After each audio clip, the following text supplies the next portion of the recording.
Bueno, buen día. Esperen el aplauso para después, si le quedan ganas.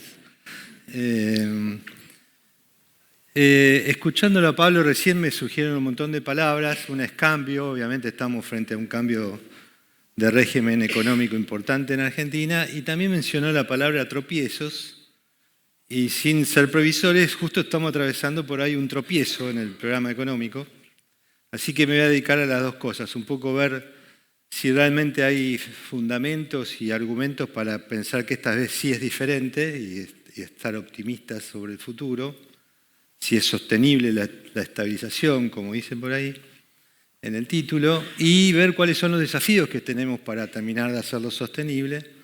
Y después vamos a hablar entremezclado por ahí un poco de estos días agitados que tenemos en el mercado y de lo que podemos definir un tropiezo en la marcha del programa de estabilización en términos de la correlación o la conexión entre la política fiscal y la política monetaria. Dado que me anticiparon que todos los paneles que vienen después, cuando hable de política fiscal o de la situación fiscal argentina, me voy a concentrar más en el gasto que en los impuestos, porque después van a venir mucha gente, muchos panelistas que saben mucho más que yo en materia impositiva. Así que, bueno, acá está el índice, la presentación yo la dejo disponible, así que el que la quiere pedir se la pide a los organizadores para que la giren. Este es un programa de estabilización, digamos. Todo programa de estabilización tiene 5 componentes: diagnóstico, diseño, implementación, comunicación y monitoreo y revisión permanente de lo que uno implementa, ¿no? Es un programa económico que yo creo que tiene un esquema fiscal y monetario ajustado a un buen diagnóstico de lo que nos pasa. El diseño es un diseño que ahora me voy a concentrar un ratito, que es un diseño en fases, con lo cual, como todo programa económico que tiene fases, va generando dudas y alguna zozobra cada vez que se implementa una nueva fase. Yo soy muy crítico de la comunicación. Este es un programa un gobierno que ha hecho cosas inéditas, que quiere resolver el problema y les cuesta mucho convencernos a través de su comunicación de que esta vez es diferente. Y me parece que tiene que ver con un estilo de confrontación que puede ser muy útil para llevar adelante una política electoral, pero tal vez no sea la mejor manera de comunicar la política económica. Después voy a volver sobre esto. Por ejemplo, que el programa sea en fases da la sensación de que se lo dice, pero después es como que, bueno, está todo planeado, entonces si metemos una fase, una cuña en el medio, si estaba planeado, ¿por qué no se informó antes? Ahí hay como una inconexión entre lo que se dice y lo que se hace. Y después la revisión y monitoreo, dada la comunicación, genera incertidumbre. ¿Qué quiero decir? Por ejemplo, ustedes saben que es famoso ya a esta altura esta idea de todo marcha de acuerdo al plan, ¿no? Todos los tweets oficiales llevan el TMAP, digamos, como que todo está previsto y todo forma parte de un plan. Entonces, cuando uno ve al gobierno haciendo cosas, ¿sí? Uno dice, pero, y medio como corriendo atrás de los acontecimientos, ¿no? Baja encaje, sube encaja. Licitaciones fuera del programa. No a los títulos públicos para encajar, sí a los títulos públicos para encajar. Ahí después hay una bitácora de todos los cambios que se hicieron. Uno dice, bueno, pero entonces no marcha todo de acuerdo al plan. No puede ser este el plan, ¿sí? Entonces ahí se genera una incertidumbre adicional que es la que estamos viviendo ahora. Estas últimas 4 semanas son unas semanas bastante duras en el mercado. Por ahí ustedes están en un área de impuestos. Si estuvieran en un área de finanzas, yo creo que estaría la mitad de la audiencia. Digamos, imagínense que hoy hay empresas de primera línea en Argentina que están pagando 100% de interés en sus descubiertos, digamos, una cosa. Y yo diría, tengo un cliente que es tal vez la más grande de Argentina, pagaba 95% en su descubierto, ¿sí? Está bien, uno puede decir a la financiera, sí, pero ¿cómo te quedaste con descubierto sabiendo que estaba todo este ruido? Bueno, pero es una cuestión de financiamiento de capital de trabajo, un montón de decisiones, y eso genera heridas, genera dudas, genera comportamientos preventivos.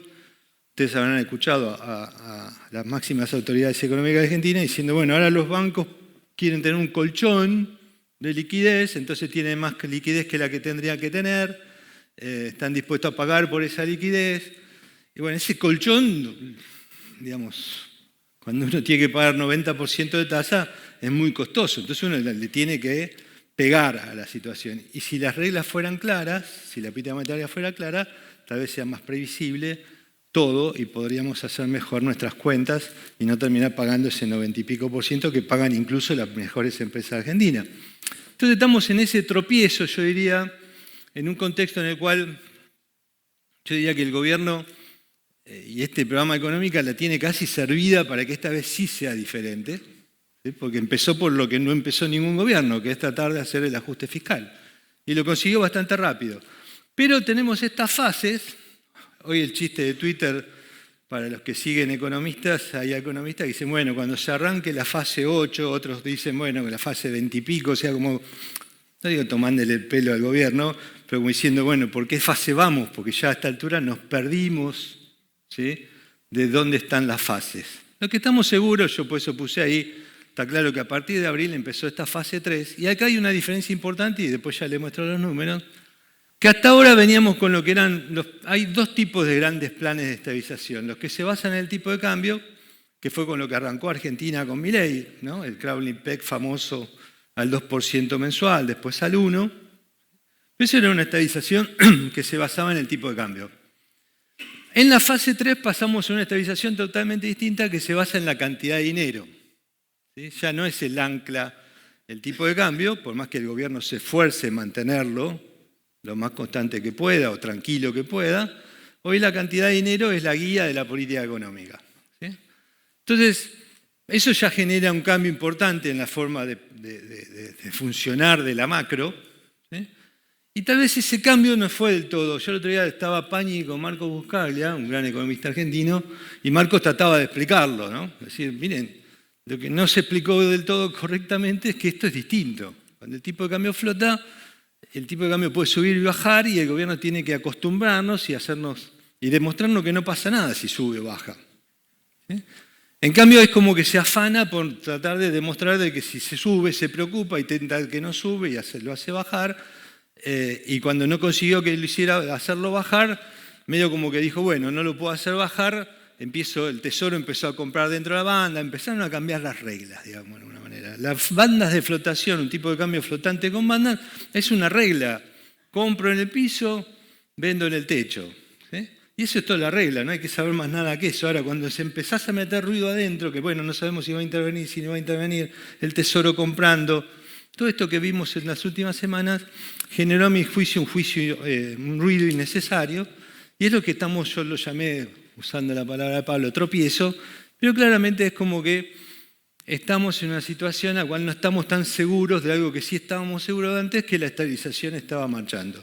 La gran noticia de todo esto, a pesar de todo este ruido, sigue siendo que la inflación está bajo control, o relativamente bajo control, ¿no? Ya tampoco, digamos, 1,9% mensual es lo que tienen muchos países en un año, o sea, no es que estamos todavía, ya uno puede darse por satisfecho o complacido. Pero me parece que voy a volver al final de mi charla sobre esta idea de la complacencia, que es uno de los grandes temas de las estabilizaciones en Argentina.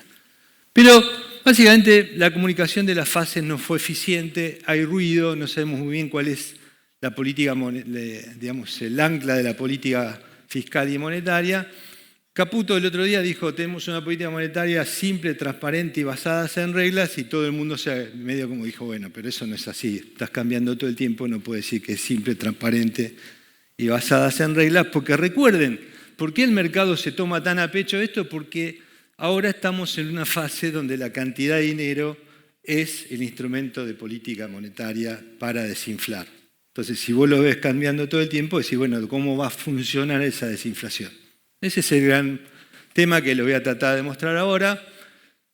Esto lo comenté ya antes, pero digamos, hay algunos indicadores dando vuelta que te reflejan, digamos, que no hay ciertas dudas sobre la continuidad o sobre el éxito del programa de estabilización.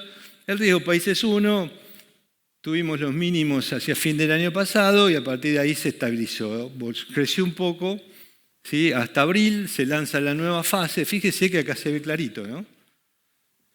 En el arranque de la nueva fase fue el 14 de abril, de las bandas. Es como que el mercado le creyó al gobierno que ese era un progreso en la estabilización, el riesgo país volvió a caer, pero se quedó en 720, bastante por arriba de los mínimos de fin del año pasado y principio de este año. Cuando el riesgo país de todos los emergentes, que es el que está acá, cuando uno lo compara, es como que sigue teniendo una tendencia declinante a pesar de todo el ruido global, ¿no? ¿Cómo están las anclas? Vieron que la idea se habla siempre de 3 anclas. Les recomiendo mirar todos los jueves un programa que se llama Las 3 anclas, que está por el streaming del Gordo Dan, que se llama Carajo, donde los panelistas principales de ese programa es el equipo económico. Están básicamente los 3 número 1 del equipo económico, Caputo, Bausili y Kirchner, y después están los otros 3 que son los segundas líneas, digamos, del equipo económico. A veces va a Vladimir Bernin también. Así que si quieren tener ahí 1 hora y media, casi 2 horas al equipo económico hablando todos los jueves, miren ese programa. Ahora se llaman las 3 anclas. ¿Cuáles son las anclas? Ahí hay algo implícito porque los 3 de la segunda línea son 3. Entonces, las 3 anclas es como que ellos son las anclas del equipo económico, ¿no? Pero bueno, es un mensaje medio ahí por debajo. Pero las anclas, ¿cómo están las anclas? El ancla fiscal, evidentemente, tiene un logro inédito, que es el superávit primario, conseguido en tiempo récord. Después podemos discutir si está bien o está mal cómo se logró, pero tiene riesgos. Ese ancla empezó a ser un poquito, no digo más livianito, pero hay preguntas. ¿Por qué? Porque el gasto empezó a subir, el gasto público en Argentina crece por encima de la inflación, todo lo contrario a lo que pasó el año pasado. ¿Se acuerdan de decir cuál era el año pasado? El gasto público cayó 30% ajustado por inflación, este año está subiendo ajustado por inflación. ¿Sí? Si eso es preelectoral o no, ya lo sabremos, pero claramente hay un cambio. El segundo tema es que el gasto real crece ajustado por inflación y la recaudación cae ajustada por inflación. Con lo cual el superávit primario de esta primera mitad del año es más bajo que el del año pasado. De allí la importancia de las leyes con impacto fiscal. ¿Por qué se generó tanto ruido con esas leyes y por qué el gobierno fue tan duro en la idea de decir las tenemos que voltear? Porque, digamos, vamos a ver los números si tenemos tiempo, pero básicamente tenemos que generar un superávit primario este año, en lo que queda del año, de casi, para ponerle un número, 1 punto del PBI. Todos los proyectos sumados a partir de ahora son 1 punto del PBI, con lo cual hubiera que haber ajustado 1 punto adicional el gasto público en algún componente distinto a lo de las leyes. ¿Sí? Y eso hubiera sido casi imposible, porque ya no hay tanto margen. ¿Para qué? Para licuar. El gran problema es, ¿se acuerdan la publicidad de Noblex? Comprate una motosierra, te regalamos la licuadora. Bueno, ya no hay más licuadoras. Porque cuando baja tanto la tasa de inflación, ustedes saben muy bien, cuando baja la inflación, es muy fácil licuar con tasa de inflación muy alta. Me paro arriba de la caja, si tengo 30 puntos de inflación, no seamos tan exagerados, 10 puntos de inflación mensual, basta con que el gasto crezca al 5 y yo logro un ajuste fiscal impresionante. Ahora, cuando tengo 2-3% de inflación mensual, ¿cómo hago para licuar el gasto? Licúo mucho menos. Entonces tengo que usar la motosierra. Y motosierra en política fiscal, y usted lo sabe muy bien, tanto por el lado del gasto como por el lado de los impuestos, tiene nombre y apellido. ¿Sí? Porque yo sé en qué gasto, a quién le llega el gasto y sé a quién le cobro los impuestos. Cuando yo hago política monetaria, por eso la segunda fase, la tercera fase es tan importante la política monetaria nos pega a todos por igual. No tiene nombre y apellido la política monetaria. La política fiscal tiene nombre y apellido y en un año electoral es mucho más difícil hacer política fiscal. Entonces hay un desafío importante de política fiscal este año que el gobierno está viendo cómo lo maneja. Obviamente, los proyectos fiscales con impacto fiscal le pegaban en el ancla fiscal, en la línea de flotación, esmerilaba la cadena, por decirlo de alguna manera. Y después están estos famosos intereses de la LECAP, que como muchos de ustedes sabrán, que no se registran en el base caja. O sea, Argentina tiene una cosa, muchos de ustedes deben ser contadores, somos uno de los pocos países que los flujos de ingresos y egresos arriba de la línea no se condicen con las variaciones patrimoniales, ¿no? O sea, Luca Pacioli se suicidaría en Argentina, digamos, porque no podemos, el déficit fiscal no tiene nada que ver con la deuda. Hubo colegas míos como Carlos Menconian, Santangelo, Espert, Mario Tejero, que se fueron los pioneros en esto. Esper era joven todavía cuando lo hizo, Melco también. Digamos, dijeron, che, acá hay un problema y trataron de reconciliar esas cifras, digamos, ¿no? A ver cómo hacemos para tener una contabilidad seria. Bueno, el tema monetario lo vamos a ver ahora. El problema que detrás de toda esta situación, porque la conexión fiscal cambiaria monetaria es cada vez más fuerte, porque el instrumento de política monetaria hoy son los títulos públicos, son las famosas LECAP, que son estas que no contabilizan los intereses, pero que se usan, ¿sí?, para absorber cualquier exceso de liquidez. El otro día, el jueves pasado, el equipo económico dijo, de acá hasta las elecciones, si sobra plata en cada licitación que hace el Tesoro, la voy a sacar del mercado.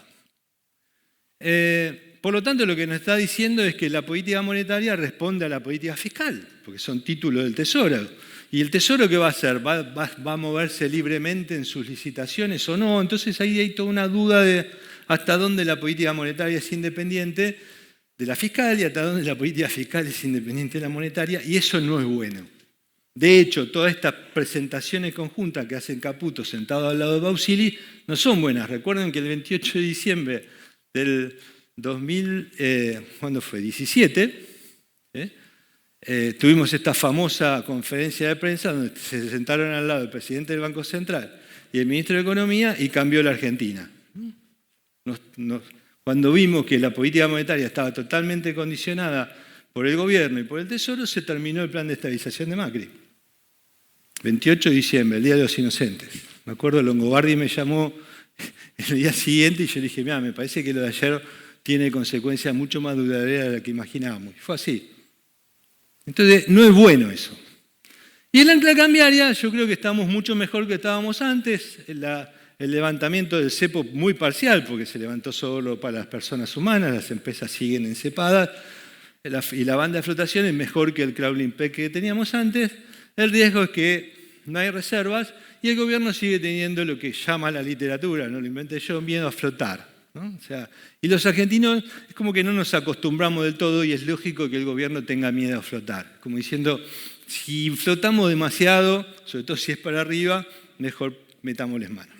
Ahora vayamos un poco más rápido. El tema fiscal se lo comenté. Los ingresos en los primeros 7 meses del año ajustados por inflación cayeron 1%, los gastos subieron 3,6%, el superávit primario viene bien por debajo, sistemáticamente por debajo del año pasado. Me salté acá algo importante, el único gasto que sigue cayendo en términos reales es el gasto en subsidios, esto tiene que ver con la continua reacomodamiento de las tarifas, sobre todo de energía. Cuando uno mira el esfuerzo fiscal, acá está, digamos, o sea, hay que hacer un esfuerzo fiscal en la segunda mitad del año que hubiera sido mucho mayor si se aprobaban todos estos paquetes, ¿no? Por ahora quedó el discapacidad, que es 0,4% del PBI, se fue lo del aumento de jubilados y hay que ver qué pasa con los demás. Pero es un desafío importante que le queda al fisco en lo que resta del año, o sea, el apretón fiscal va a tener que ser fuerte en la segunda mitad del año. Acá tiene todo el tema de la marcha de la recaudación. Los impuestos caen ajustados por inflación. Esto está hecho al primer semestre porque es compatible con el cuadro anterior para cuando lo vean. Derechos sobre exportaciones e importaciones suben y los aportes a la seguridad social es el único componente que está tirando realmente para arriba la recaudación y eso tiene que ver con la mejora del salario, ¿no? En términos nominales, que como hay un efecto rezago, está creciendo por encima de la inflación en esta parte del año. Acá está el problema de los intereses que decía antes. Fíjense, los intereses que no se capitalizan, que no se registran, que es esta columna, son varias veces los intereses que sí se contabilizan. Los capitalizados no se contabilizan, simplemente aumentan la deuda, y estos sí se registran en el base de caja. Fíjense que en lo que va del año estamos hablando de 7 veces. Esto lo hace la OPC, la Oficina de Presupuesto del Congreso. Hoy, para el que le gusta ver los números macrofiscales, es la mejor fuente que existe en Argentina. Sin embargo, ellos mismos dicen, miren que yo la estoy sobreestimando, tengo algunos problemitas para computarlo exactamente, pero es un gran problema para adelante. La verdad es que el gobierno lo hace, el fondo lo sabe, en texto del último acuerdo, el fondo ya dijo, mirá que yo sé que tenés déficit, que no tenés superávit, le dio vuelta a 2 puntos el superávit financiero, o sea, después del pago de intereses, pero por ahora sigue tal cual. Y no creo que vaya a cambiar. El gobierno por ahora, el otro día sacaron un grafiquito en una presentación, al cual lo empezaron a mostrar, porque todo el mundo le decimos, mostrar el primario y mostrar el verdadero resultado financiero. Nadie te va a exigir que tengas resultado después del primario financiero positivo, o sea, resultado fiscal positivo después del pago de intereses. Lo importante es que los tengas antes del pago de intereses y lo tiene. Entonces, Milei, con su insistencia que tenía superávit financiero, cambió lo que es lo usual en la práctica fiscal, que es hablar del primario y no del financiero. Pero bueno, no estuvo mal en hacerlo porque nos convenció a todos que lo que hay que tener es superávit financiero. O sea, que te tiene que sobrar plata después que pague los intereses. Pasa que Argentina no paga todos los intereses porque los capitaliza. Política monetaria. El tropiezo de los últimos días está acá. Miren, esto es la cantidad de dinero de Argentina. Difícil estabilizar así, ¿no? La volatilidad importa, no solo importan los niveles, o sea, qué tasa crece, sino cómo crece, desde el punto de vista de la estabilización. Y hay mucha volatilidad. De hecho, de la tercera fase, desde abril, la base monetaria creció 25%. Ustedes pueden preguntar, ¿pero por qué creció tanto? Básicamente porque se emitió. O sea, esta idea de que es un mito que el Banco Central no financia el Tesoro. De hecho, en el tuit de Caputo dice, me dieron 12 billones, puso menos, pero fueron 12 billones. Son estos 11.977 billones de pesos que le transfirió el Banco Central al Tesoro en abril. Justo antes de la tercera fase. ¿Qué significa 12 billones de pesos? Un mes de gasto. Eso fue lo que le transfirió el Tesoro, el Banco Central al Tesoro. Fíjense que fue desde abril, es cierto, los grifos de emisión están todos cerrados. Acá está la desprolijidad de las LEFI, dejaron plata circulando, por lo eso la base monetaria creció 25.7, pero acá está esto, digamos que fue una fuertísima emisión en abril. ¿Qué dijo el gobierno? No te preocupes que no lo vamos a usar. Entonces, por ahora a veces los usa, a veces no. Le voy a mostrar un gráfico que creo que lo traje acá. Ahora vuelvo. Estos son los depósitos del Tesoro. Estos son los depósitos en pesos del Tesoro. Ahí están pesos y dólares. Y cuando uno ve, le saca lo que le dio el Banco Central del Tesoro, en algún momento el Tesoro los usó. Y ahora, de hecho, no traje gráfico, no tuve tiempo de actualizarlo, pero con la serie de ayer, al 18, vuelve a ser negativo. O sea, el Tesoro está usando lo que le dio el Banco Central. Habían prometido que no, lo está usando. Pero como lo está usando, Caputo dice, no, quédese tranquilo, hicimos una licitación para sacarlo. O sea, están tratando de que esto no pase, pero ya pasó una vez y está pasando de vuelta ahora. O sea, la expansión del Banco Central del Tesoro está llegando a la calle y por eso la cantidad de dinero está aumentando. Ahora vuelvo para atrás. Acá está el famoso tuit de Caputo del jueves, donde dijo la política monetaria actual es simple, transparente y basada en reglas y explicó lo que estaban haciendo. Ahora, con la cantidad de dinero creciendo como está creciendo, la necesidad de absorber vía las licitaciones del CAP, lo mismo le pasa, ¿se acuerdan la volatilidad de la base monetaria? Esta volatilidad de la base monetaria la tenemos acá en las tasas de interés también. ¿Sí? Y este es el gran problema, más allá de que está toda la curva corrida para arriba, o sea, tenemos tasa de interés mucho más alta de la que teníamos antes, acá se ve también. ¿Sí? La lógica debería ser, si esto funciona, tiene que volver a los niveles previos, pero estos son los niveles esos del 90 y pico % de la tasa de descubierto, que el lunes fue 100. Acá está la bitácora de todos los cambios de política monetaria. Si tienen tiempo, la mírenla, porque si fueran gerentes financieros de un banco dirían, mamita, ¿cómo hago? ¿No? Y esta es la vieja, el corolario de todo esto, que es la vieja carrera entre la tasa y el dólar, ¿no? Esta idea de, si el dólar se me va un poquito para arriba, y bueno, hago lo posible para que me suba la tasa, vuelvo a seducir al tipo que tiene pesos, que se quede en pesos y no se vaya al dólar. Yo lo único que sé, digamos, ya soy más viejo que el promedio de la audiencia, digamos, en todas las crisis que yo estuve, esas carreras tasa-dólares La única conclusión relevante que le puedo decir es que tiene que ser cortita. No puede ser una maratón. ¿Sí? Cuando dura mucho, termina mal.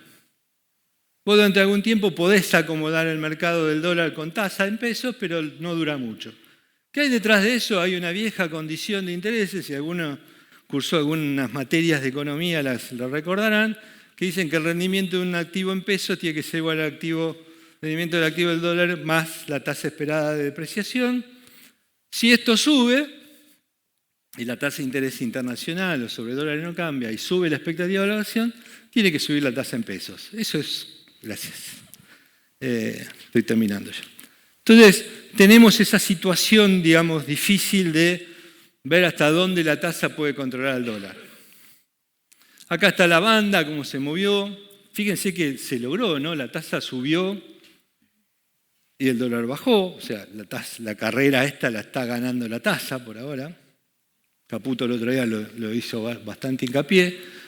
Esto sirvió para que el tema cambiario mejorara en parte, después de 54% de apreciación real, o sea, inflación por encima del tipo de cambio en la segunda fase. Ahora tenemos tipo de cambio por encima de inflación, recuperando algo de competitividad cambiaria, si es que existe.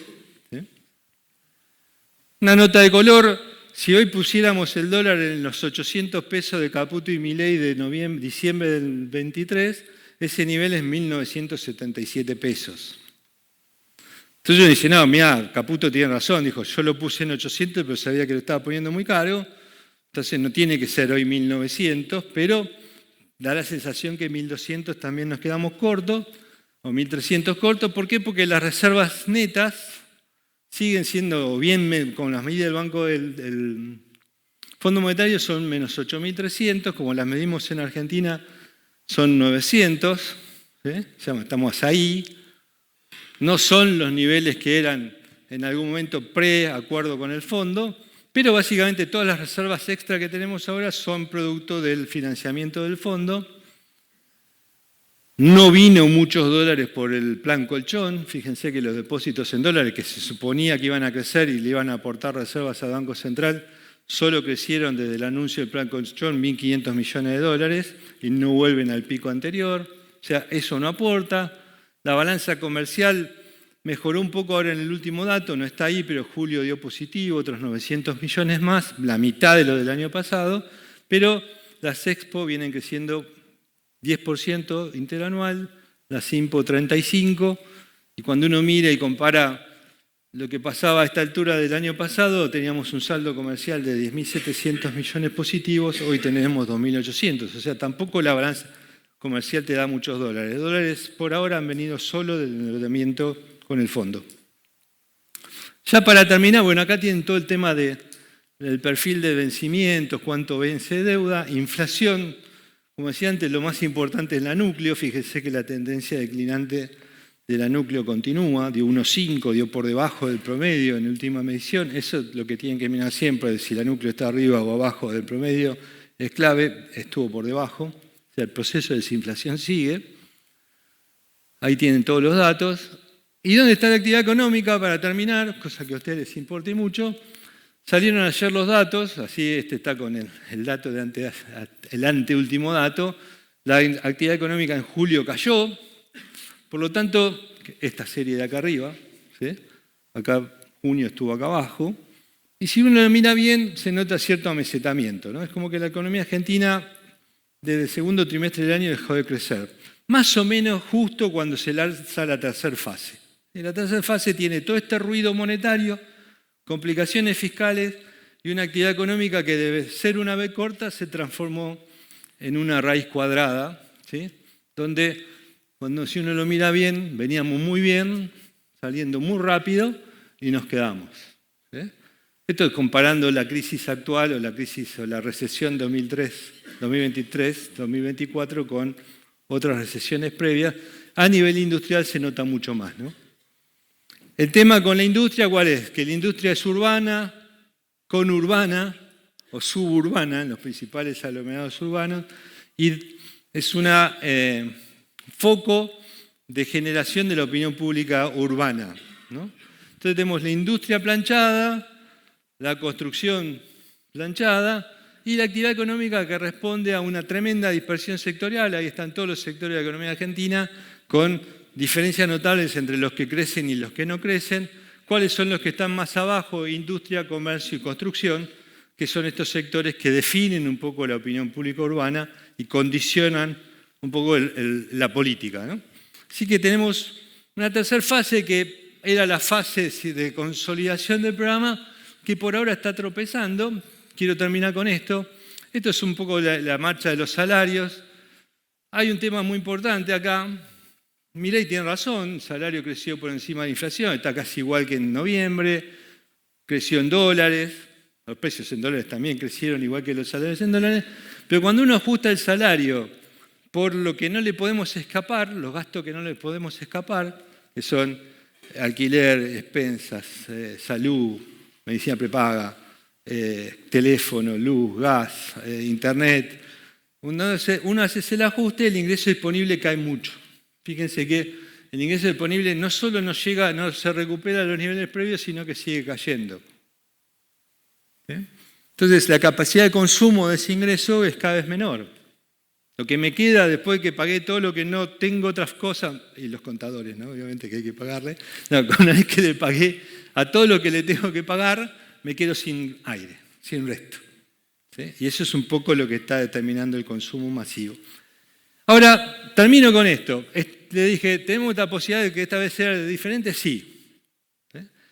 Y Pablo dijo algo importante, que dijo, bueno, es época de cambio, tenemos recursos naturales, tenemos recursos humanos, podemos ser más competitivos, pero la evidencia empírica indica que si no hay recurso institucional, capital institucional, es muy difícil salir de estos regímenes de bajo crecimiento como el que ha tenido Argentina en los últimos 50 años. Entonces, capital institucional es sinónimo de reformas, de leyes, es toda la parte que le falta al cambio. ¿Sí? Y eso depende mucho de la política, por eso este año es tan importante, ¿no? Si se consolida una visión de cambio en el Parlamento que permita aprobar leyes o no, ese es el gran desafío. Y todas estas leyes que están dando vuelta, la laboral, la tributaria, la previsional y demás, no solo ayudan a consolidar la estabilización, sino a crear condiciones duraderas para una Argentina más competitiva. Así que muchas gracias, perdónenme que me excedí por el tiempo.